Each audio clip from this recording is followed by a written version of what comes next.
Pembakaran secara terbuka dilaporkan berlaku di tapak pelepasan haram di Villa Bestari, berhampiran Universiti Islam Antarabangsa Malaysia UIAM Gombak sejak Isnin lalu. Situasi itu menjejaskan persekitaran kampus dan kesihatan warga UIAM termasuk pelajar selepas mereka mengalami sesak nafas, mata kabur dan batuk. Tinjau Malaysia Gazette di lokasi mendapati kawasan terbabit agak sukar diakses atas faktor keadaan jalan yang berliku serta berbukit selain mengambil masa kira-kira 20 minit untuk sampai ke Villa Bestari. Malah terdapat banyak tempat longgokan sampah pembinaan serta sampah domestik yang dibuang di dalam kawasan tersebut.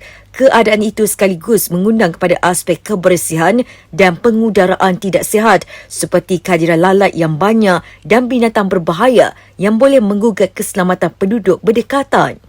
Kita anggarkan kedalaman di sini lebih kurang 50 meter lah anggaran kasar kita, dengan kecerunan yang agak membahayalah untuk kita jalankan tugas, dan kita alhamdulillah mendapat bantuan daripada pihak pejabat daerah tanah daerah Gombak untuk menghantar jentera berat lah, excavator, dan ia banyak membantulah memudahkan urusan pemadaman kita. Cabaran yang kita hadapi sekarang di sini ialah dengan keadaan muka bumi kita lah, dan untuk makluman kita mempunyai water tanker di balai, tapi water tanker tidak dapat sampai ke lokasi memandangkan laluan dia tidak sesuai lah untuk dilalui kerana dia sempit dan juga tidak rata.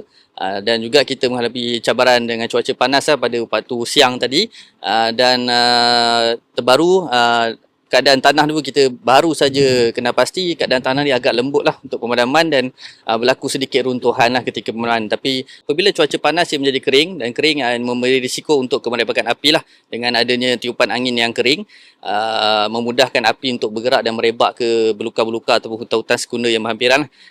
Selain daripada itu juga kepanasan juga menyebabkan mungkin sumber-sumber air itu akan sedikit kurang sikitlah daripada asal, dan juga dia memberi kesan keletihan fizikal lah kepada anggota ketika menjalankan tugas pemadaman waktu panas. Menurut Ketua Balai Bomba dan Penyelamat Bandar Baru Selayar Muhammad Akmal Muhammad Khairi, pihaknya menerima laporan berhubung kejadian itu pada jam 10.59 pagi hari ini. Katanya peratusan yang berjaya dipadamkan sebanyak 75% daripada keseluruhan kebakaran, dan baki yang belum dipadamkan kira-kira 25% untuk keseluruhan tapak itu. Tambahnya lagi, teknik pemadaman dilakukan dengan menggunakan kaedah relay pumping dari sumber air sungai berhampiran sejauh 800 kaki dengan 3 pancutan, selain menggunakan bantuan jengkaut dari Majlis Perbandaran Selayang MPS bagi memudahkan proses operasi. Saya kini berada di tapak pelepasan haram Villa Bestari berdekatan dengan UIA. Kalau anda dapat saksikan di belakang saya ketika ini, berlakunya proses pemadaman api dianggarkan kira-kira 100 kali 100 meter persegi dengan kedalaman 50 meter yang mana masih lagi berlakunya marak api di dalam kawasan tersebut.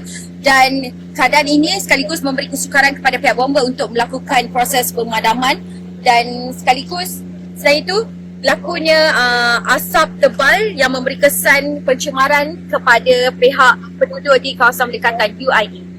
Laporan Nur Aini Johari untuk Malaysia Gazette.